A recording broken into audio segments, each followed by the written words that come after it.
Quero convidar você a abrir a sua Bíblia em 2 Pedro, carta segunda do apóstolo Pedro,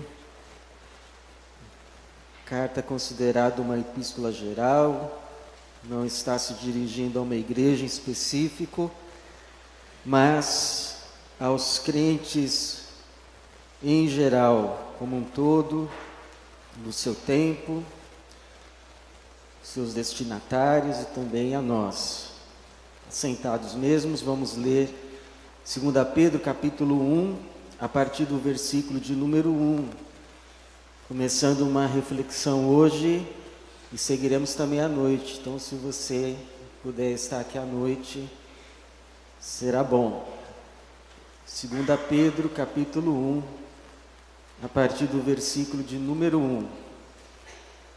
Diz assim, 2 Pedro, capítulo 1, a partir do versículo de número 1. Simão Pedro, servo e apóstolo de Jesus Cristo, aos que conosco alcançaram fé igualmente preciosa por meio da justiça do nosso Deus e Salvador Jesus Cristo, graça e paz vos sejam multiplicadas pelo pleno conhecimento de Deus e de Jesus, nosso Senhor. Seu divino poder nos tem dado tudo que diz respeito à vida e à piedade, pelo pleno conhecimento daquele que vos chamou por sua própria glória e virtude, pelas quais ele nos deu suas preciosas e mais sublimes promessas, para que por meio delas vos torneis participantes da natureza divina, tendo escapado da corrupção que há no mundo por causa da cobiça. Por isso mesmo, empregando todo o vosso esforço, acrescentai à virtude a fé, e o conhecimento à virtude, e o domínio próprio ao conhecimento, e a perseverança ao domínio próprio, e a piedade à perseverança, e a fraternidade à piedade, e o amor à fraternidade. Pois, se estas coisas existirem e aumentarem em vós, elas não vos deixarão ociosos, nem infrutíferos no pleno conhecimento de nosso Senhor Jesus Cristo. Obrigado, Senhor. Obrigado pela Tua palavra, viva e eficaz, que penetra até a divisão da alma e do espírito, nos convence da verdade que o Senhor deseja hoje revelar a nós, que pela ação, iluminação, instrumentalidade do Teu Espírito, o Senhor encontre aqui hoje mentes e corações abertos, onde a Tua semente, a Tua palavra possa ser plantada e frutificar, frutos de salvação, frutos de vida eterna. Essa é a nossa oração, para a Tua glória mesmo. Em nome de Jesus. Amém. Eu desisti de agradar a Deus. Esta foi uma frase que li num livro cristão, e o autor assim escreve porque, percebendo a sua incapacidade de viver à altura daquilo que conhecemos como vontade de Deus, vida cristã, ele desistiu de tentar por si mesmo viver de forma que agrada a Deus. E não só ele percebe em si mesmo esta incapacidade, porque quando nós não estamos perto da luz, a gente enxerga menos, inclusive em relação a nós mesmos. Mas à medida que vamos nos aproximando da luz de Jesus, começamos a perceber menos nos outros e mais em nós. E de fato vamos percebendo o quão incapazes somos de vivermos à altura do padrão divino, da vontade de Deus, daquilo que Ele preparou para nós. E diante dessa percepção de incapacidade, alguns chegam ao desespero. Como diz Paulo: maldito homem que sou, quem me livrará do corpo desta morte? Outros, porém, se tornam cínicos. Dizem assim: mas também quem é que consegue? Eu não sou tão ruim assim, ainda mais tendo em vista aquele fulano. Olha só o que ele faz. Eu não chego a fazer isso. E uns, se valendo deste cinismo, acabam chegando quase à licenciosidade, e alguns de fato chegam a ela, se dão licença para muitas coisas, afirmando que é assim mesmo, para prejuízo deles mesmos.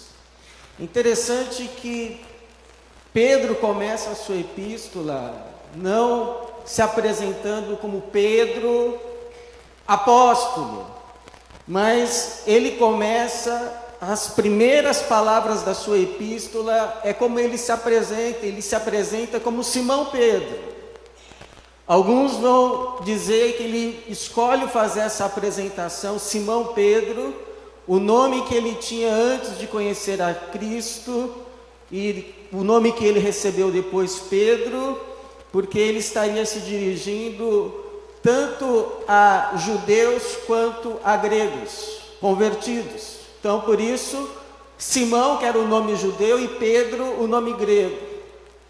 Mas há outros, e eu faço parte deste grupo, que na verdade acreditam que o Simão Pedro está bem consciente de que, embora ele já tenha sido chamado para se tornar Pedro, a rocha, ele sabe o quanto ele ainda é Simão, o quanto ele ainda está entre aquilo que ele era antes de conhecer a Cristo Jesus e aquele que ele foi chamado para ser, eleito, vocacionado para se tornar a partir de Cristo Jesus, depois que ele conheceu o seu Mestre, o seu Senhor. Porque, na verdade, todos nós estamos entre aquilo que nós éramos antes de conhecermos a Jesus e aquilo que somos eleitos, somos chamados, somos vocacionados para nos tornarmos a partir e em Cristo Jesus, num processo que começou na nossa conversão, passa pela santificação e vai se completar lá no dia da glorificação, quando finalmente estaremos livres do pecado, para a glória de Deus, e seremos como o seu Filho Jesus Cristo é, porque, como diz Pedro, ou melhor, João, seremos como vemos. Ou seja, nós olhamos para nós e ainda percebemos as nuvens do nosso antigo eu, e ao mesmo tempo percebemos os raios de luz do nosso novo eu. Estamos numa caminhada, estamos num processo. E o que a gente precisa saber para continuarmos andando nesse caminho para frente, entre aquilo que nós éramos e aquilo que Deus nos chama para sermos em Jesus e como Jesus? O que precisamos saber para continuarmos nessa caminhada ao qual Deus nos elegeu, nos vocacionou, nos chamou para nos tornarmos? Então, a primeira verdade, você que já está nessa caminhada de deixar de ser quem era, e se tornar aquilo que Deus te chamou para você ser e fazer. Você que sabe de onde veio, não se esquece de onde veio, não se esquece de quem era, mas também sabe quem Deus te chamou para ser. Primeira coisa que você precisa saber é que Deus não desistiu de você. Deus não desistiu. Às vezes nós mesmos somos tentados a desistir de nós mesmos. Ah, isso não tem jeito, eu não consigo mudar. Minha avó foi assim, meu pai é assim, eu sou assim. Não mudo. Mas Deus não desiste, e tanto não desiste, que o Pedro vai dizer, versículo 3, que Ele, por meio do seu divino poder, nos tem dado tudo que diz respeito à vida e à piedade, ou seja, essa vida que caminha em direção a ser aquilo que Ele nos chamou e vocacionou para sermos, pelo pleno conhecimento daquele que nos chamou por sua própria glória e virtude. Ou seja, Ele não apenas não tem desistido de nós, mas tem nos dado todos os dias tudo aquilo que precisamos para continuar caminhando com Ele e vivermos a vida com Deus e de Deus.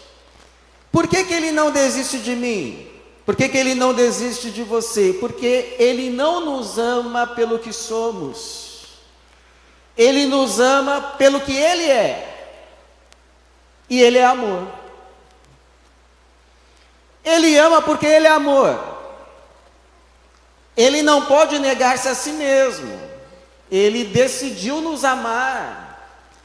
E não há nada que você faça ou deixe de fazer, como já disse alguém, que vá fazer com que Deus te ame menos. Deus não te amou ontem menos do que Ele te ama hoje. E Ele não vai te amar menos amanhã do que Ele ama hoje. Independentemente do que aconteça, Ele te amou, e esse amor está no tempo eterno. Ele ama, e ponto final. Não vai deixar de amar. Agora, Ele não deixa de nos amar por aquilo que a gente faz ou deixa de fazer. Mas aquilo que a gente faz ou deixa de fazer, o pode sim entristecer. E nós podemos entristecer a Deus pelo que fazemos ou deixamos de fazer, porque a depender do que fazemos ou deixamos de fazer, sofremos mais ou menos. Ele não deixa de nos amar pelo que a gente faz, nem pelo que a gente deixa de fazer, mas se entristece, porque aquilo que a gente faz ou deixa de fazer pode trazer sofrimento maior para nós mesmos, e é claro que isso vai entristecer aquele que nos ama. Deus não desiste de nós porque as pessoas nos veem de acordo com o que fizemos e fomos ontem. Mas Deus nos vê conforme seremos amanhã nele. Quando Ele olhou pela primeira vez esse autor, Simão Pedro, quando André, praticamente o tomando pela mão, disse: venha, nós encontramos o Messias, nós encontramos o Cristo, venha ver, e levou Pedro consigo. Jesus bateu o olho e disse assim: você é chamado Simão pelos homens, mas você será chamado Cefas, Pedro, que significa a rocha. Não olhou aquilo que ele tinha sido, mas aquilo que ele seria a partir dele, Jesus, o nosso Senhor. Então, se você errou, se você pecou, o caminho não é dar desculpas, O caminho não é se autocondenar. Se você errou, se você pecou, o caminho é confessar. Errei, Senhor. Pequei, Senhor. Te entristeci, Senhor. Mas está aqui o meu coração quebrantado, contrito, arrependido. Eu peço o seu perdão, e recebendo então o perdão do Senhor, que é suficiente para apagar e apagar qualquer pecado, olhar de novo para Jesus Cristo e prosseguir para o alvo. Como diz o próprio apóstolo Paulo, irmãos, não penso que eu mesmo já o tenha alcançado. Alcançado o quê, Paulo? Ser perfeito em Cristo. Ser o Paulo que ele me chamou para ser. Ainda não sou, ainda não alcancei isso. Mas faço o seguinte: esquecendo-me das coisas que ficaram para trás e avançando para as que estão adiante, prossigo para o alvo pelo prêmio do chamado de Deus em Cristo Jesus. Que chamado de Deus em Cristo Jesus é esse? O chamado que cada um de nós fomos chamados para ser. Você recebeu um nome da sua mãe porque achou bonito, ou porque era algum parente que quis homenagear, mas não é esse nome pelo qual Deus te conhece. Deus tem um nome para você que só Ele conhece, e esse nome vai ser te dado no último dia. Você vai recebê-lo numa pedrinha branca, e só você e Deus vão conhecer esse nome. E esse nome fala do que Deus te chamou para ser. É essa a vocação, é esse o chamado. Cristo te chama para você ser a pessoa que Deus te chamou para ser. A semelhança de Jesus Cristo. Mas não Jesus Cristo, você, segundo Jesus Cristo. Que é bem diferente ainda desse você que a gente olha no espelho. Mas segundo, Deus não desistiu desse projeto de fazer você ser quem Ele te chamou para ser em Jesus Cristo. Não desistiu. A prova é a cruz. A prova é a cruz, porque esse plano não começou depois da cruz. Esse plano começou antes da fundação do mundo. Tanto que o Cordeiro foi sacrificado antes da fundação do mundo. Esse plano de fazer você ser quem Deus te chamou para ser. Nem o pecado de Adão e Eva frustrou esse plano do Senhor. Por isso, a cruz de Cristo que garante.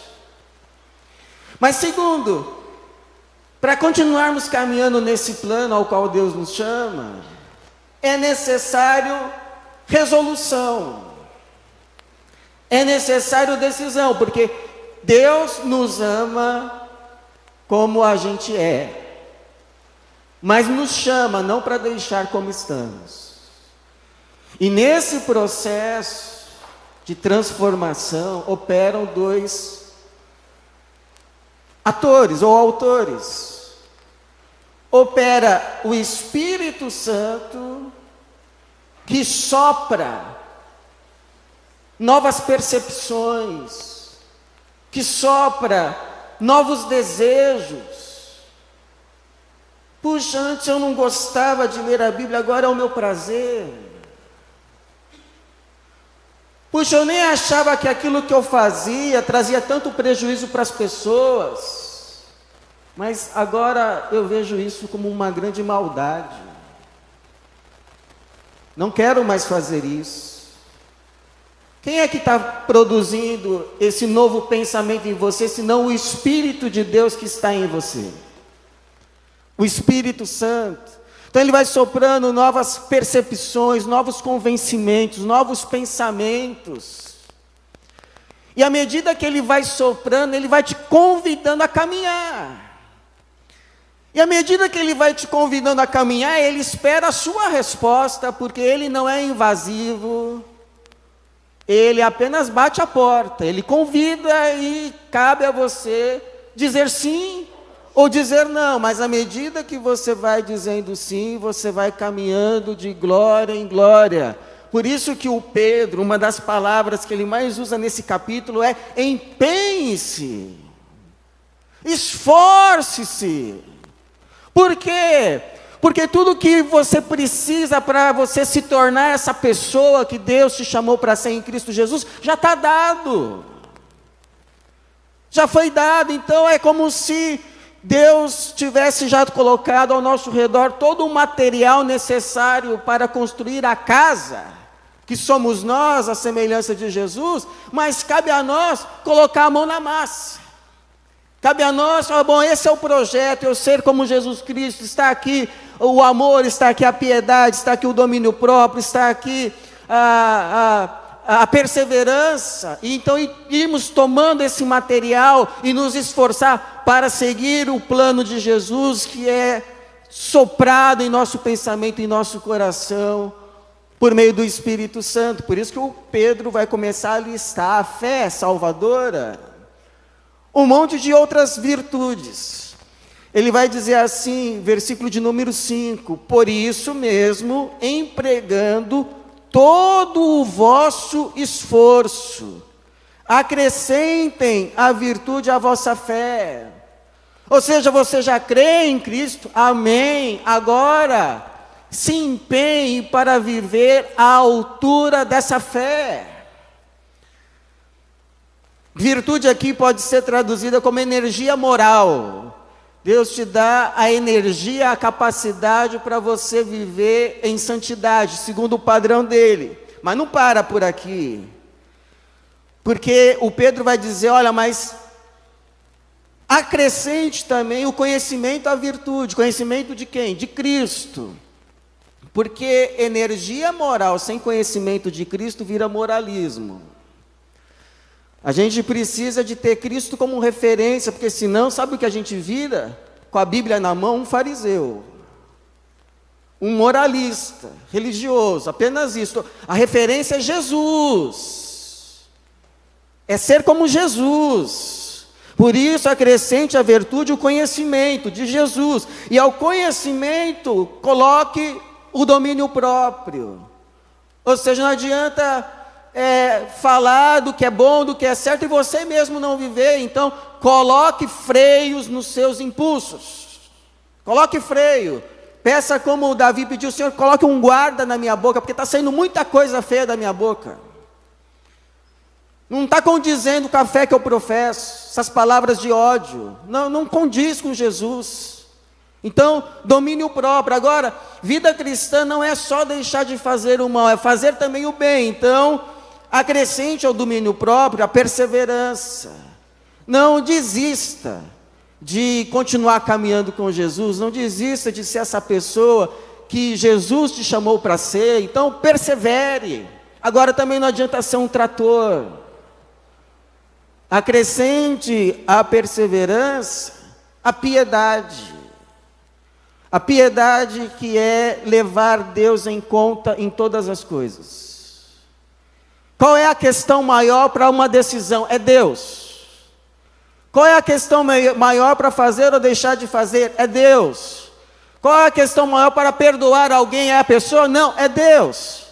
Essa é a vida piedosa, a vida debaixo do temor do Senhor, que é o dever de todos os homens. E acrescente a piedade, a fraternidade, porque também não adianta você achar, não, eu estou de bem com Deus e de mal do seu irmão. Não, eu e Deus estamos bem, mas você não tem nenhum relacionamento com a família de Deus. É como alguém já disse, igreja é igual família.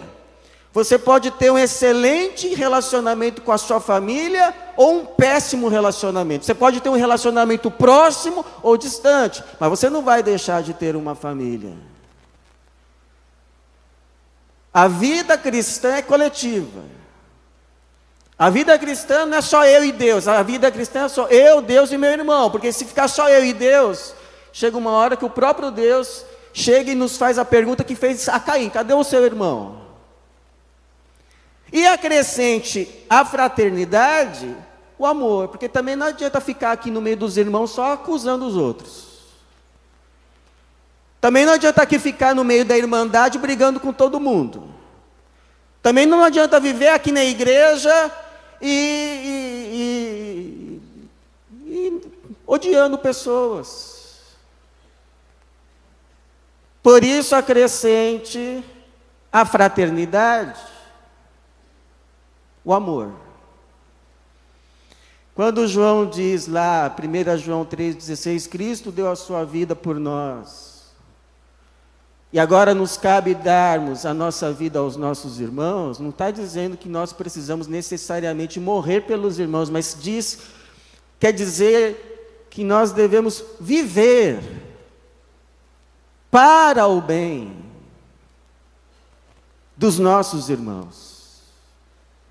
É por isso que Deus te deu capacidades, é por isso que Deus te deu dons, é por isso que Deus te dá saúde. Não é para você viver para você mesmo. O próprio Paulo já disse isso, olha, Cristo morreu por nós para que agora, a partir de agora, a gente não viva para nós mesmos. Mas a gente viva por um bem maior, para o bem dos irmãos. Então acrescente a piedade à fraternidade. E a fraternidade, amor. Ame os seus irmãos. Então, com muito amor e respeito, uma palavra para você que se sente estagnado na vida cristã, ou mesmo preso a algum pecado, tudo o que você precisa para continuar caminhando, tudo o que você precisa para ser liberto, Jesus já fez na cruz, e o Espírito Santo já trouxe. Agora cabe a você, não apenas querer, mas decidir. Ainda que dê crise de abstinência, mas agora está decidido, isso daqui eu não faço mais. Ou a partir de hoje, eu vou andar nessa linha, com a graça de Deus, com a virtude que há no Espírito Santo, que já me foi dada. Diz que Jonathan Edwards, um pregador puritano, que Deus usou muito, em um avivamento nos Estados Unidos, ele tinha um diário de resoluções. Todas as percepções que o Espírito Santo ia soprando no seu coração, ele anotava e escrevia resolução número tal. A partir de hoje não faço mais isso, ou a partir de hoje comecei a fazer isso e está decidido. Precisa decidir.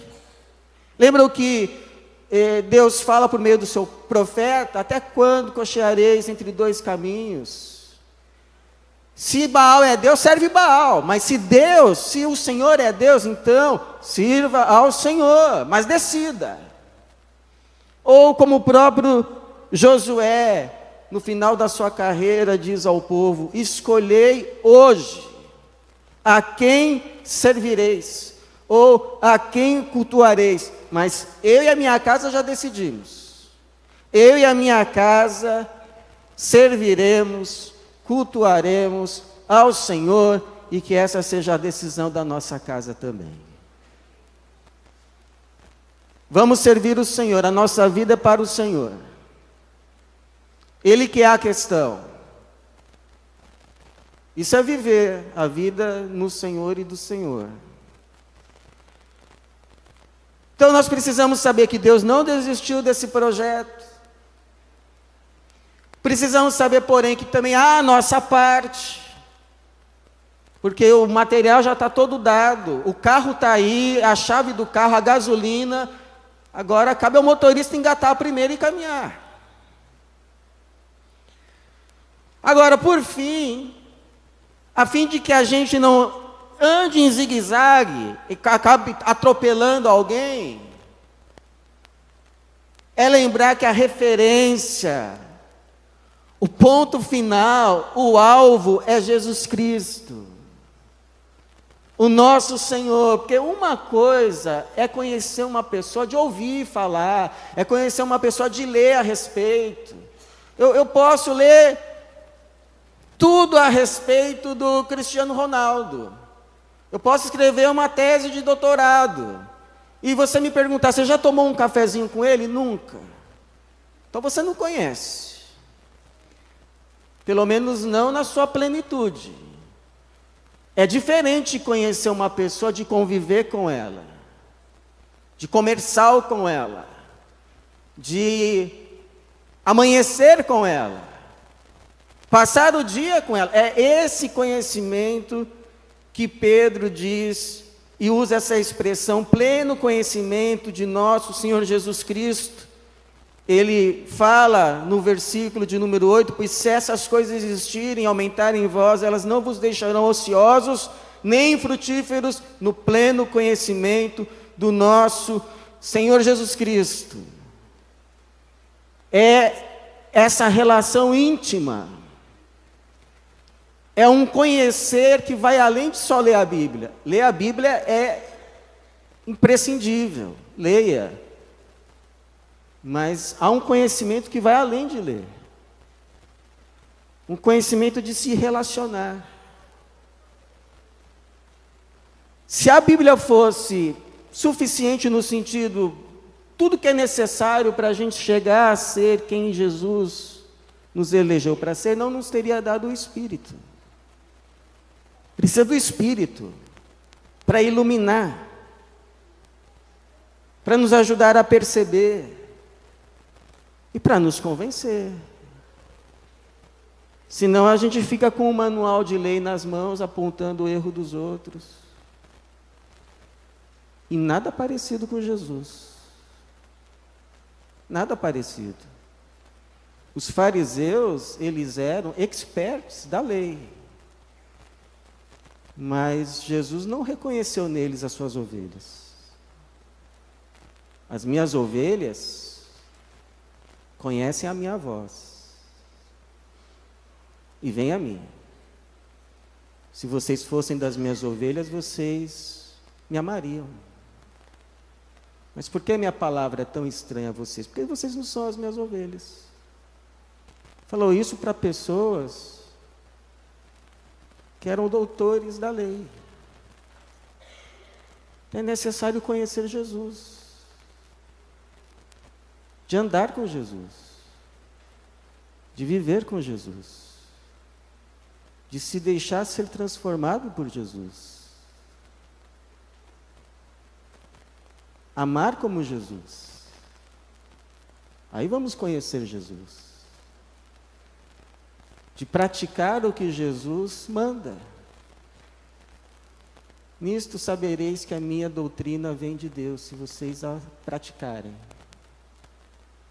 Ah, puxa vida, olha, estou fazendo o que Jesus disse. Jesus disse para eu andar a segunda milha com quem eu já queria desistir. Estou andando a segunda milha. Né? Que é esse o caminho da luz mesmo? O caminho de Jesus? Não é que é esse o caminho da vida mesmo? Olha, Jesus disse para eu dar outra face, ou seja, não pagar o mal com o mal, mas devolver com o bem. Puxa, não é que isso me fez bem? Me libertou de um ódio que eu estava me corroendo, daqui a pouco eu estava com câncer. Não é que essa é a palavra da vida mesmo? Então, não é só ficar lendo, estudando, é viver. É prática. É relacionamento pelo que a gente faz juntos. Então, Jesus é como se fosse assim um bolo, em que não falta nenhum pedaço. Está lá o pedaço inteirinho do domínio próprio, está lá o pedaço inteirinho da piedade, está lá o pedaço inteirinho da fraternidade, está lá o pedaço inteirinho da fé, está lá o pedaço inteirinho do amor. Não falta nada, ele é o homem completo, o varão, a estatura perfeita. Mas nós, antes de o conhecermos, éramos como um bolo todo esburacado. Falta pedaço aqui, falta pedaço lá. Falta pedaço no domínio próprio. Falta pedaço na fraternidade. Falta pedaço no amor. Falta um monte de pedaço. Só que aí vem Jesus para nos completar. Completar o que falta na piedade. Completar o que falta no domínio próprio. Completar o que falta na virtude. Completar o que falta no amor. completar o que falta na fraternidade até sermos completos como Ele, para a glória de Deus. Por que a gente precisa saber disso? Porque se a gente ficar se comparando com outros, a gente pode até se achar, até que eu não estou mal. Agora, quando a gente se lembra que a referência é Jesus, o modelo é Jesus, aí a gente vê o quanto a gente ainda está longe. Isso nos deixa humildes. E o quanto ainda somos carentes e dependentes da sua graça para nos tornarmos quem Ele nos chamou para sermos em Cristo Jesus. Pois como um pastor já disse, no último dia, Deus vai pegar um gabarito que tem a forma de Jesus Cristo e vai nos medir. E quando Deus der aquela giradinha, tem que dizer, bateu. A obra se completou. Está aí um filho meu. Está aí uma filha minha. E todos os anjos vão dizer amém. E vão dizer, é a cara do Senhor. Ninguém pode negar que é seu filho. Porque tem a cara de Jesus. Tem o coração de Jesus. Tem o amor de Jesus Cristo. E todos os anjos vão louvar a Deus. Pela obra-prima da sua criação. Eu e você, a semelhança de Jesus Cristo. Louvado seja Deus por isso. Então a vida cristã, e o Paulo diz, aquele que começou a boa obra em vós, há de aperfeiçoá-la, ou há de completá-la, até o dia de Cristo Jesus. Então, a vida cristã é como uma pedra lançada ao alto. É bom que esteja subindo, porque quando estagna, começa a descer. Então não desista do projeto que Deus tem para você. Qual é o projeto? Tornar você cada dia aquela pessoa que Ele te chamou para ser em Cristo, a partir de Cristo e a semelhança dele. É esse o projeto, é para isso que Ele te salvou. Não desista de agradar a Deus, de viver a vida com Deus e a vida de Deus, porque se você desistir dessa vida, você vai estar desistindo de você, do projeto que Deus tem para você, pelo motivo pelo qual Jesus morreu na cruz por você. Mas antes, se lembre do que Paulo disse a Timóteo: toma posse da vida eterna. Que assim seja, e que Deus nos abençoe. Amém.